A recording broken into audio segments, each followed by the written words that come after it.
Now, this is a redo of the video where I talked about the fact that the Mecha Sally story was basically not the best story, period. That basically the Mecha Sally arc was not the best story to do, especially if you don't have a plan B to work with. And what I mean by a plan B basically is the fact that when Ian Flynn did it, when he put this story together, you cannot tell me that during its run that he and his team did not get pulled into the offices at Archie and were told of what was going on behind the scenes legally. You can't tell me he wasn't, because he was. I mean, think about it. If he wanted to, do you think he would have told us what was going on? Probably. Because being a fan himself at one point, he would want to at least communicate with the fan base, and kind of let them know about what changes were about to occur and why. But you know why he didn't do that? Mainly because of the fact that, as I said in the original video that this is a redo to, that like I said in the original video, in my opinion, he and his team had to sign NDAs. Yeah, non-disclosure agreements. Why did they have to sign those?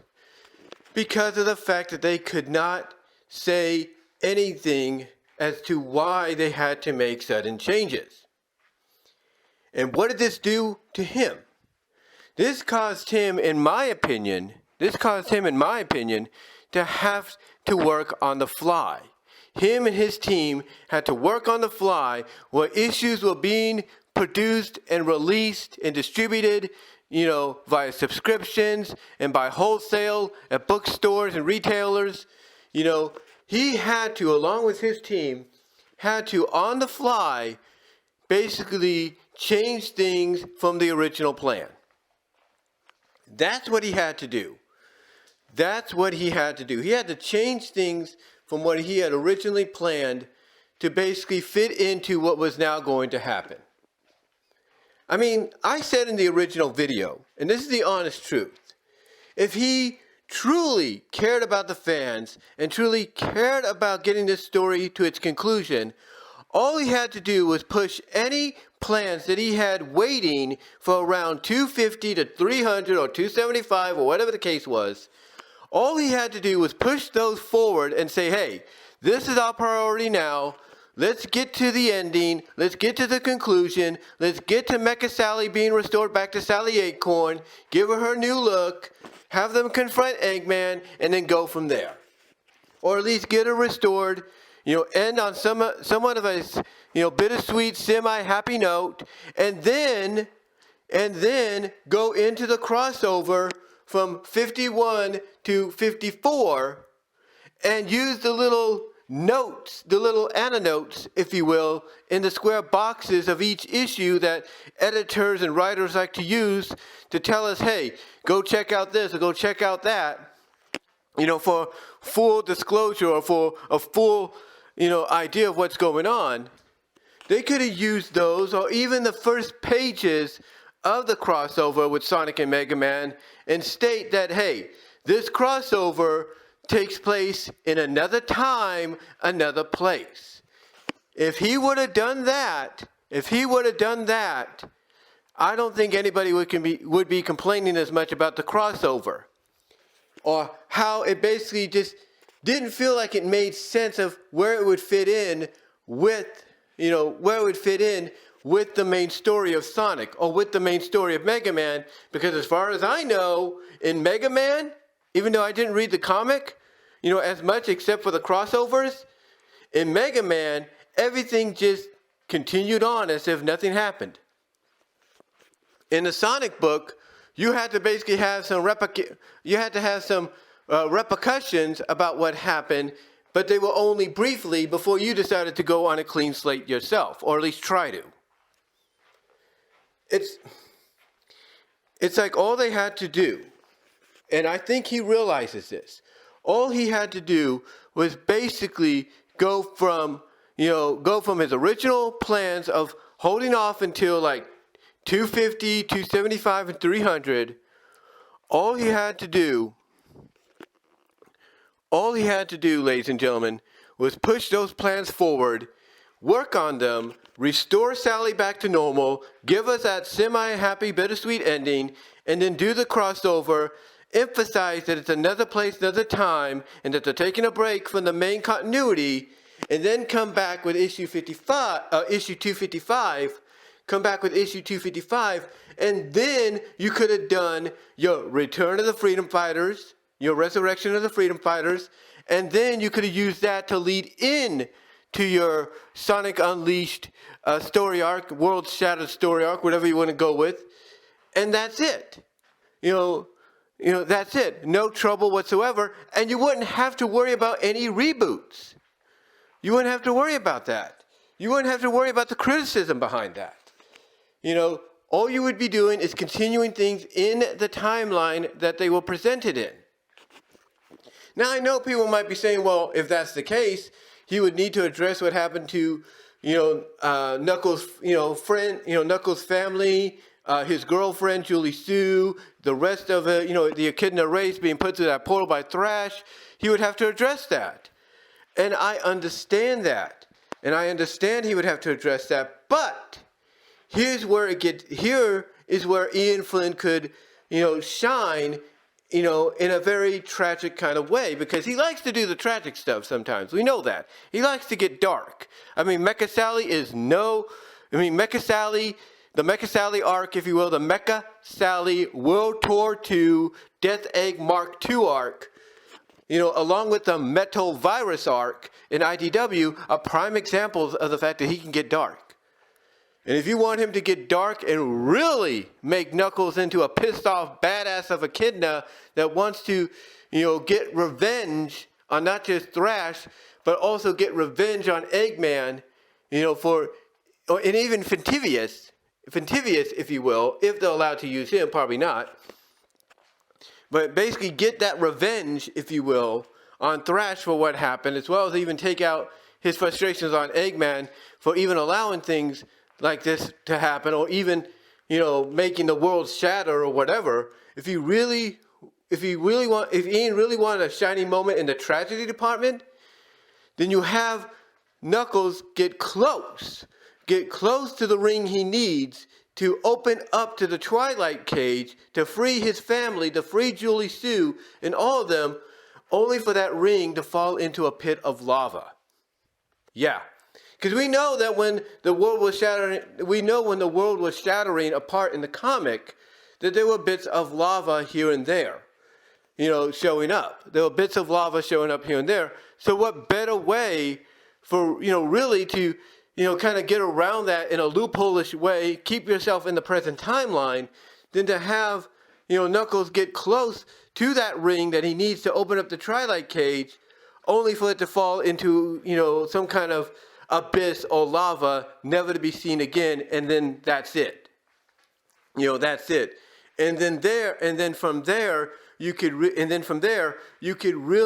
like I said, turn his anger up, to up to 11, up to 100, if you will, to not only want to get revenge on Thrash, but then seeing that Eggman's responsible for the world shattering because of another scheme of world domination, you can have him use that anger to help the Freedom Fighters, take out Eggman and restore the world. I'm just saying, that would be one way to get around it, to where he looks like he's about to do it, but then tragedy strikes and he loses the ring somehow, and that causes him even more anger to want revenge on Thrash, and then by extension Eggman, for causing these cracks to happen, which causes him to lose the ring. I know that might have sounded a little bit more complicated in some people's eyes, but think about that. You want to think about that. That's something Ian Flynn could have done, and to keep things, in the present timeline instead of doing a reboot. You push your stories along, you push whatever stories you had planned for later forward, get them done. You make the crossover another time, another place. You come back to the main continuity. You do your Return of the Freedom Fighters from 55, 56, 57, 58. and then you use issue 59, to do your Sonic Unleashed arc, and it's during that run, maybe in a Sonic Universe, tie-in, you have, Knuckles on the verge of, rescuing his family and his friends and Julie Sue, only for that to slip from his fingers and disappear into some kind of abyss caused by the world shattering. It makes sense in that manner. Because again, Ian likes to get dark at times, right? The Mecha Sally World Tour 2 Death Egg Mark II arc is a prime example in Archie. The Metal Virus arc is a prime example in IDW. So you know what, honestly, I wouldn't put it past him if he wanted to do something like that, but he didn't. He didn't do anything like that. Instead, he decided to go the route of saying, oh, you know what? I'm just going to go and end 247 on a cliffhanger. They got Sally, they got Sally back, or sort of got her back, but I'm going to end it on a cliffhanger. And oh, by the way, now we're going to go into another Genesis wave that ties in with the crossover. It's like, honestly, it's like, it's like he did not have a plan B. It's like he was basically put into a situation, couldn't really tell us what was going on, to ensure us, hey, this is why things are happening. He couldn't do that because he signed an NDA, and because he signed that NDA and his team was probably alerted about the situation while they were in the process of, writing the story, he didn't have time to really come up with a plan B, and he should have had a plan B. That's what I'm getting at. He should have had a plan B. Because if he would have had a plan B, there's no doubt in my mind that fans would have forgiven him. Because then all he'd have to do is let us know via his message boards, his Bumblecast, or whatever, that, hey, the original plans are going to have to be altered for the story because of, reasons I can't say, legal reasons I can't say, but they're going to be altered, and it's still going to have the same conclusion, but it's just going to be a little different, if not a little quicker getting to it. Or something like that. Something like that. But he didn't do that. He didn't have a plan B. And a lot of writers need a plan B. I mean, a lot of the stories that you see, a lot of the event stories you see from Marvel, DC, Image, IDW, you name it. You can't tell me some of those writers outside of Ian himself, when they wrote those event stories and all that, you can't tell me whatsoever that they did not have a plan B, because they did have a plan B. And you could see it. Sometimes that plan B was to alter certain moments and scenes because of copyrights and all that. They had a plan B. Ian Flynn did not. And you could see that. You could see he didn't have a plan B. I mean, let me give you an example. One of the issues that came way before this, I think, what was it, like 245, 246 or something like that, when they're taking on Metal Knuckles and Thrash, and that's when they get to Krazood, thinking, oh, that's going to be the answer they need to restore Sally. The original cover for one of them, on the bottom right of that cover, had Amy and Julie Sue back to back to each other. Everybody knows that. But then, what happened? Almost as quickly as we saw that, it got changed. And whatever other pages they had planned for that issue had to be torn out. They had to be taken out, if you will. Removed. Basically, scenes had to be removed, quickly, and it was done so quickly to the point that you could tell something was missing. And you could tell just by the dialogue. Just by the dialogue. The font itself, that something had been changed. And all because he didn't have a plan B, in his back pocket. Every writer should have a plan B. They should have a backup plan, period. But he didn't have a backup plan. He didn't. He did not have one. Now, some might say, well, you can't blame him. It probably, the whole situation probably hit him unexpectedly. And I understand that. But still, that's no excuse. That's no excuse for not having a backup plan. Even, legal issues, copyright issues or not, you should always have a backup story or a backup plan or something, on the ready just in case something comes up. Just in case something comes up. Or just in case something doesn't feel like it makes any sense, you can alter it, you could change it. But he didn't do that. He didn't do that. And what's even crazier, and I've mentioned this before, if not very recently in a live stream and a video, as well as in the original video that this is a redo of, if that's not enough, even when he did the soft reboot, retcon, whatever you want to look at it, or however you want to look at it, when he did that, basically, he didn't even attempt to put Sonic and Sally back together, or not even attempt to show some kind of flirtatious interaction between them, to at least give a nod to the fans and be like, hey, I still remember, guys, don't worry, I haven't forgot. He didn't do a single one of those things. He didn't. And why? Why didn't he do it, you might ask?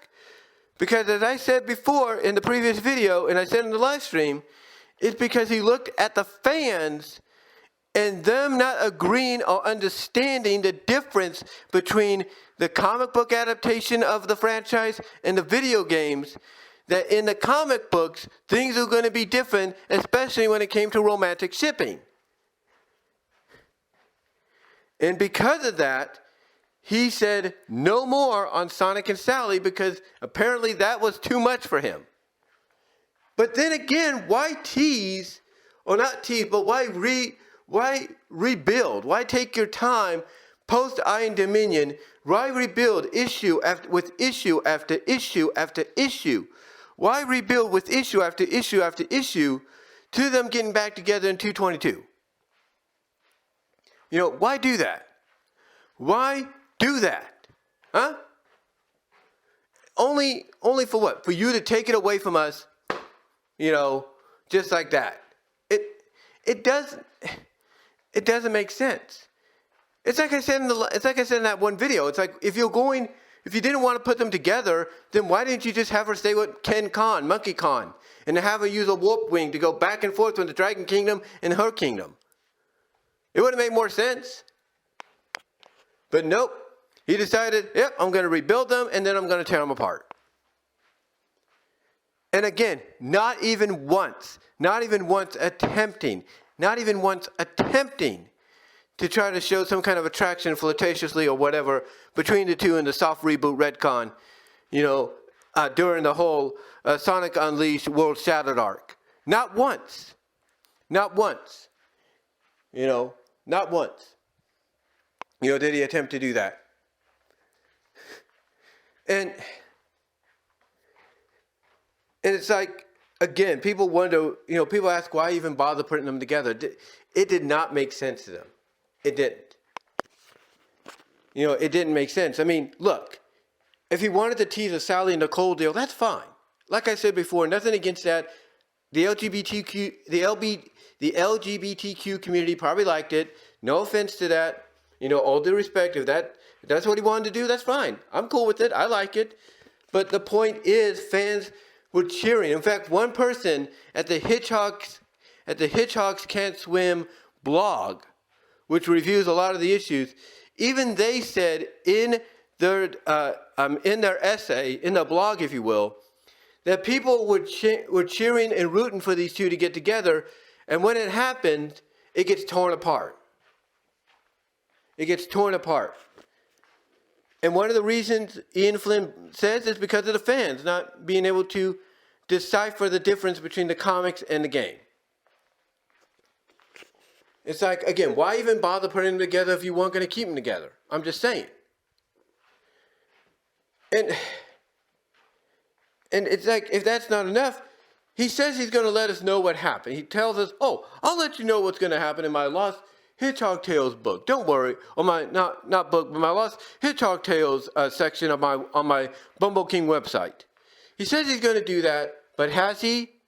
What, only once, twice maybe? That's it, and nothing else? It's like, where's the rest? Where's the rest? I'll tell you where the rest is. The rest is locked away on his computers. The rest is locked away on his computers, and even if he wanted to release them, he can't. Because of NDAs. That's the whole thing. NDAs are preventing him from releasing the rest of that so we can have a proper idea of what happened.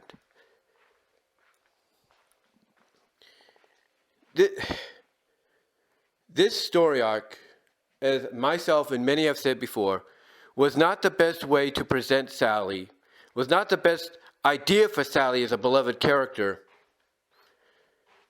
And at the end of the day, it was all for naught. It was all for naught because because of the fact that he could not finish it the way he wanted to finish it due to the legal reasonings. And legal reasonings he couldn't tell us about because of NDAs. He couldn't even hint at us that, hey, something's going on that I can't legally talk about that's going to change things up. He couldn't even give us a fair warning. And that's what pissed a lot of fans off. That's what made them pissed off about this arc. I mean, to a lot of fans, yeah, we got Sally back in the reboot, and yeah, she is basically herself again, a little bit more intelligent and brainy than before, according to some, as well as more adventurous and a little bit more humorous and stuff, here and there. And a little bit more, I guess you could say, I wouldn't say clumsily poofed, but more along the lines of she was more brainy, she was more of a brainiac, had a little bit of a higher, IQ, more adventurous, and kind of had a bit of a humorous side as well, mostly due to the fact that she can't cook, that being her comedic gig. But anyway, even though we got her back, a lot of people still look at the fact that the Sally we got at the end of 247 and everything, that Sally that sacrificed herself at the end of 230 and turned into what we got, we'll never see again. That Sally is gone. All because he wanted to shock the system. All because he wanted to shock the system. And a lot of fans look at it that way, like, yeah, we got her back, fresh new coat of paint, a little personality, upgrade in the Brainiac IQ section, more adventurous, a little bit of a tweak here and there when it comes to her more personalities of here's her her comedicness of, oh, I can't cook kind of deal and everything. It's like, yeah, you got her back, and yeah, it's still Sally and everything, and you could see it.